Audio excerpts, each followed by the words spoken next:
We just did a 7-mile run. Today is Wednesday, August 10th. It was a hot one. It's been hot this whole summer, but it's fine. So yeah, summer is coming to a close, but it was a great summer. I traveled a lot, more than usual. I traveled 3 times this year. Like the last video you guys saw, I went to El Salvador real quick. Then I went to El Salvador again like 2 weeks ago. But I actually traveled during the end of March, early April. You see, and the plan was to record, you know, make like a little vlog, you know, and edit it and post it, you know, pretty close to when I came back home. But things didn't really go as planned. But nevertheless, I still recorded a little bit, especially a lot during the beginning. Because things didn't really go as planned, I couldn't really record a lot towards the end of my trip. So when I got home and I looked at the footage, it just didn't feel like a complete story.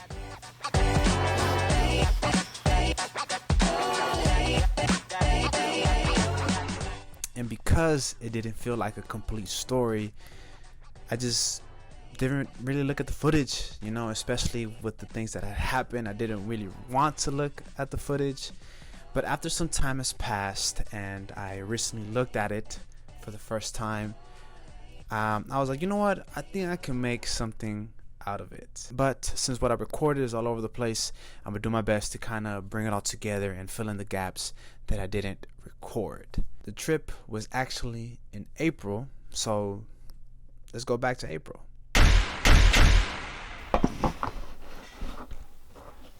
It is currently 4:13 in the morning. I don't know if you can see.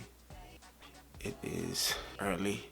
It's dark outside, but today is a travel day. Luckily, I'm not traveling alone this time, so let's see who I'm traveling with. Let's go see. Let's go. Hold this. Say what's up to the people. I'm like on 2 hours of sleep right now. That is Andy. Andy has been one of my best friends since kindergarten. I've been knowing that man for more than half of my life, and is basically a brother to me. And that Thursday morning, we were traveling together for the first time, and though we probably didn't get enough sleep the night before, we were definitely follow excited your dreams. Yeah. Wanna get a mansion, a jacuzzi, a theater to watch my movies, couple whips and lots of fancy things. The kids they call the Goonies. I see the future, crystal ball, mirror hanging on the wall. Who the flyest white boy of the mall? Got your girlfriend screening all the calls. She bubbling, we fucking and you cuddling. Like baby, where the fuck you been? Don't wanna tell you she in love with him. So. And just like that, we are off. Wait. My bad. I haven't even told you guys where we're going. We're going to Los Angeles.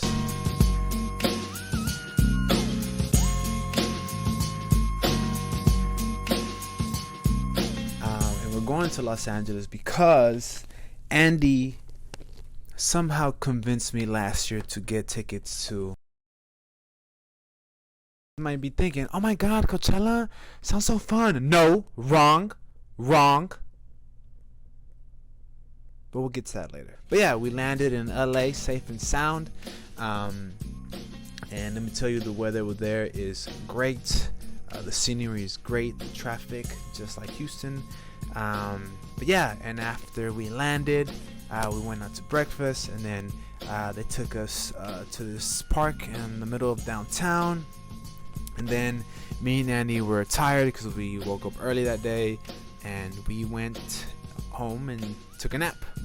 And after the nap became night, Andy's cousins took us out to some places by the beach, and we had a good time. And then the following morning we woke up like this because we got home very, very late. But it doesn't matter because we had a good time, and here's proof that me and Andy had a great time.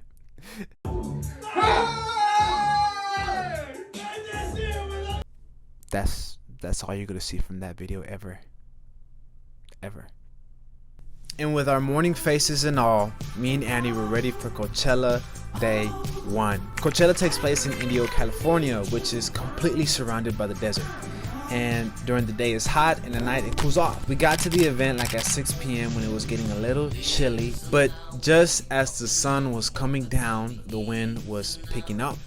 And as the wind was picking up, so was the dust and the dirt from the desert. And that was the beginning of the end for me. You see, as the night kept going on, I noticed that I was having trouble breathing.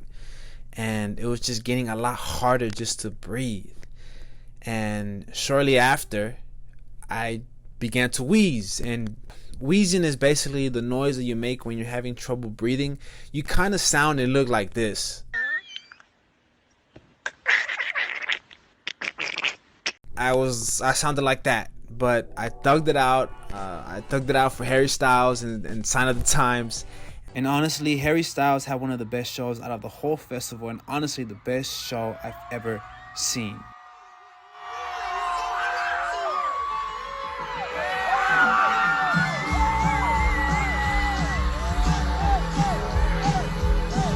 And he ended it with Sign of the Times, which just top.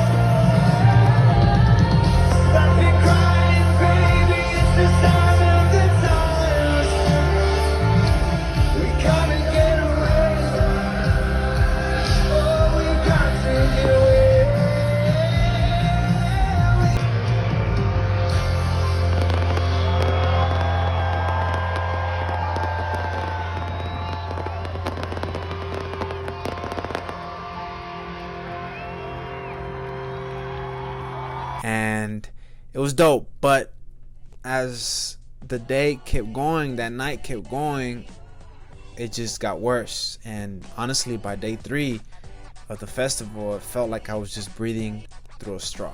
Look, luckily I didn't have to go to a hospital, but if I would have, it might have probably been a lot less worse, but I didn't. I just held the pain in until I got to Houston. And just thinking about it honestly just surprises me. And it's like, wow, like ever since that experience, I take a lot more deep breaths just because I remember how much I just wanted to breathe normally. Just this, I couldn't do that at all. I just sounded like, I don't know, it sounded stupid. But nevertheless, it was definitely a wake-up call for me. And honestly, it was definitely it was a lesson learned. It was a spiritual notice from God, personally. That's what I took from it. And ever since that day, ever since that experience, I have definitely valued breathing tremendously. As crazy as it sounds, something so simple that we do every day without thinking, it's something we should definitely set a great value to. All this to say, technically, if we're being honest, this is all Andy's fault. If Andy never had convinced me to get the tickets in the first place, I wouldn't have lost my breath, right? I think it's safe to say that. So, yeah, it's all his fault. It's all his fault. But I don't know if I should be thanking him or if I should be hating him or nah, I'm just kidding.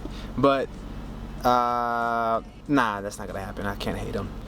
But I don't know. Let's see what Andy has to say about it. I actually have to go see him real quick. I have to drop something off. Let's see what he has to say about almost killing me. So that's Andy. So my best friend almost tried to kill me. So before I post it, I wanted Andy to redeem himself, or let's see what he thought about the experience of how he almost killed his best friend. I was scared. Like I felt very guilty afterwards, just because, dude, I honestly was looking at you like, dude, I killed Hector. Like, how am I gonna explain this to his mom when we get back, or if we even get back to Houston? Like, what am I gonna do? Like, I have a picture of you, like you're laying on the bed. They saw it already. Dead, or they did. They saw it already. I looked at it one time. I was like, wow, dude, like, I felt so bad. And then, like, I remember, like, the third day or the second day, I was like, dude, like, I'm gonna have to take him to the hospital. Like, how are we gonna do this? Like, I don't know what to do. I was panicking. I felt so guilty afterwards, honestly. It's all good. So guilty, dude, but I'm alive. I'm not mad at him. everything happened for a It reason. made for a good story, honestly. It ended up making a pretty good story, kind of. But sorry, it took me like a long time to edit Like it. 3 months? But it's just there's some gaps, so like I had to thought about it. You'll see it. I'll send you a sneak peek. I'll send you a sneak peek today. Wait, is it gonna be a TikTok or like a No, it's a video. A whole YouTube It's video? a YouTube video. Bad, that's dope. I like that. Well, yeah. Well, yeah. I low-key was gonna tell you, I was like, Hector, for this year, for my birthday, I don't want a gift. I want that Coachella vlog to go up. Like, I'm serious. I was gonna tell you, I want that video up. I want to see it. Well, the Coachella vlog is out. All the old I'm containers actually excited now. I'm really excited. Let's go. You can find them on the second floor under my bed. I miss the days when girls